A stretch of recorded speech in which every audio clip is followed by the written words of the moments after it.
The electric field of an electromagnetic wave is given by E vector is equal to 3 sin kz minus omega t x cap and 4 cos kz minus omega t y cap. The wave is option A, linearly polarized at an angle tan inverse of 4 by 3 from the x-axis. Option B, linearly polarized at an angle tan inverse of 3 by 4 from the x-axis. Option C, elliptically polarized in clockwise direction when seen traveling towards the observer. Option D, elliptically polarized in counterclockwise direction when seen traveling the observer. So in this question they have given the electric field of electromagnetic wave and they have asked us to find what is the type of polarization. Okay, first we will write the given electric field, that is E is equal to 3 sin kz minus omega t x cap plus 4 cos kz minus omega t y cap. So to find the type of polarization we will be squaring the x and y component separately, that is ex square plus 9 sin square kz minus omega t and ey square is equal to 16 cos square kz minus omega t. Now we can bring 9 here and in the similar way 16 also here. Now by adding the x component and y component we will be getting ex square divided by 9 plus ey square divided by 9. By adding sin square and cos square theta we will be getting 1. Therefore this is an equation of a ellipse. Therefore the type of polarization is elliptical. So it is a elliptically polarized wave. Therefore option A and B are incorrect. Answer is either C or D. Now we have to find whether the polarization is in clockwise or in the anti-clockwise direction. Now we will substitute Z is equal to 0 in the electric field. Then we will be getting E is equal to minus 3 sin omega t plus 4 cos theta. Now at Z is equal to 0, when omega t is equal to 0, Ex will become 0 and the Ey component will be 4 because cos of 0 is 1. In a similar way, we will see what happens when omega t is equal to pi by 2. So at omega t is equal to pi by 2, it is minus 3x component and y component is equal to 0. Now if we plot the graph, we will be getting for omega t is equal to 0, Ey is equal to 4. Therefore, we will be getting a point here. And when omega t is equal to pi by 2 after 90 degree, we will be getting Ex is equal to minus 3. So we will be having an x component, that is Ey. So the direction of polarization is in the counterclockwise direction. Therefore answer is option D. An infinitely long thin cylindrical shell has its axis coinciding with the z-axis. It carries a surface charge density sigma naught cos psi, where psi is the polar angle and sigma naught is a constant. The magnitude of electric field inside the cylinder is option A 0, option B sigma naught by 2 epsilon naught, option C sigma naught by 3 epsilon naught, option D sigma naught by 4 epsilon naught. So in this question they have taken a long thin infinite cylinder and that has been placed along the coincides with the z-axis, and the cylinder carries a surface charge density of sigma naught cos psi and they have taken it in the polar coordinates. And also they have asked us to find what is the electric field inside this cylinder. To find the electric field inside the cylinder, I consider a small element of radius r and it makes an angle of d psi. So in the question they have given the surface charge density as sigma is equal to sigma naught cos of psi. So we have to find what is the electric field due to this small element, and then by integrating it for a whole cylinder we can find a total electric field. So for this small region the dE is d lambda by 2 pi epsilon naught into r. Now we have to find what is the value of d lambda. In the question they have given sigma is equal to sigma naught cos psi. So sigma can be written as dq by dA. Here the area will be, for the small element it is r d psi into L. L is the total length of the cylinder. So by rearranging it, dq by L is equal to sigma naught cos psi r into d psi. dq by dl is nothing but linear charge density, that is equal to sigma naught cos psi r into d psi. Now we have found what is the value of d lambda by substituting the d lambda in equation 1.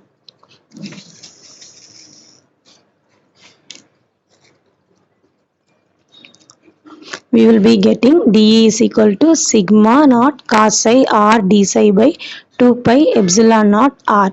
So r will get cancels off. So we will be getting sigma naught cos psi 2 pi epsilon into d psi.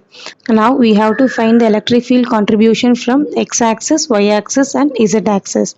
Now first we will take the x-axis. Here if you take the x-axis, none of the charges that is present in the cylinder produces electric field with the x component. Therefore, Ex will be equal to 0. For every charge that is in the positive z-axis will have a charge on the negative z-axis. So, the total contribution from the z-axis will be 0.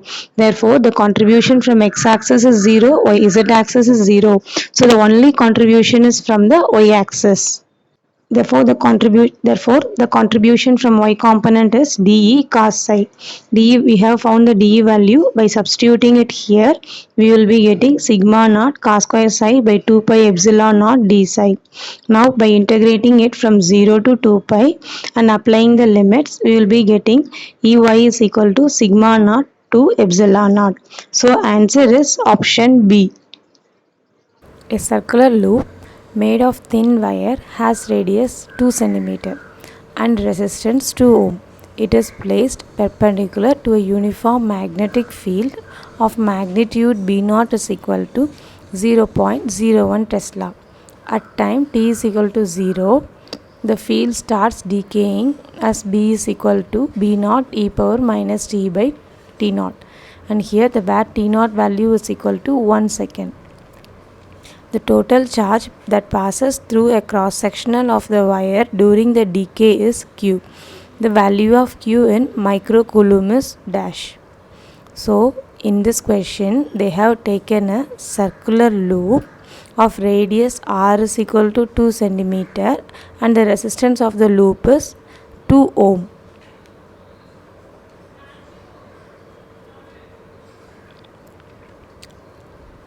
And the loop is being placed in a uniform magnetic field that is passing perpendicular to it.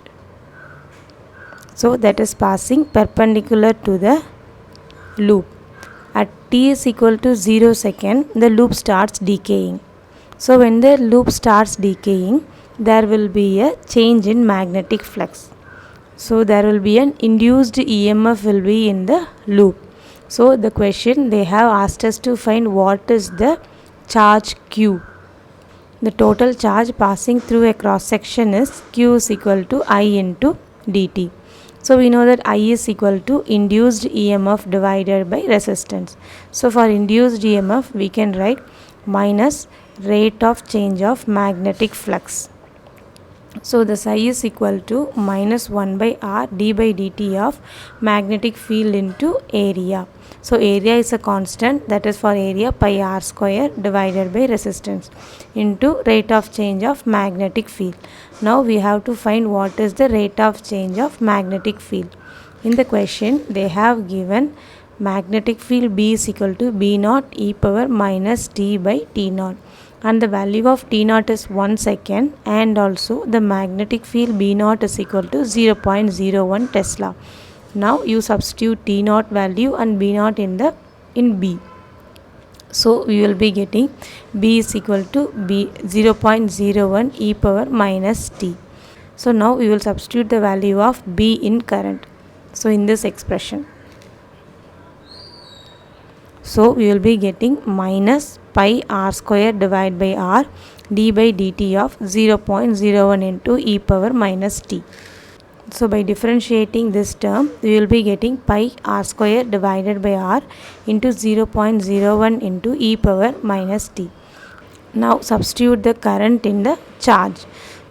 Charge Q is equal to integral 0 to infinity pi r square divided by r 0.01 into e power minus t dt. So by differentiating this with respect to t and substituting the limit, we will be getting the charge as 6.28 microcoulomb. Question: the electric field of electromagnetic wave in vacuum is given by E is equal to E naught cos 3y plus 4z minus 1.5 into 10 raised to 9t into x cap. The wave is reflected from Z is equal to 0 surface. If the pressure exerted on the surface is alpha epsilon naught E naught square, the value of alpha is. So in this question they have taken an electromagnetic wave and it is getting reflected from a surface at Z is equal to 0 point. They have given the pressure exerted on the surface is alpha epsilon naught E naught square and they have asked us to find what is the value of alpha.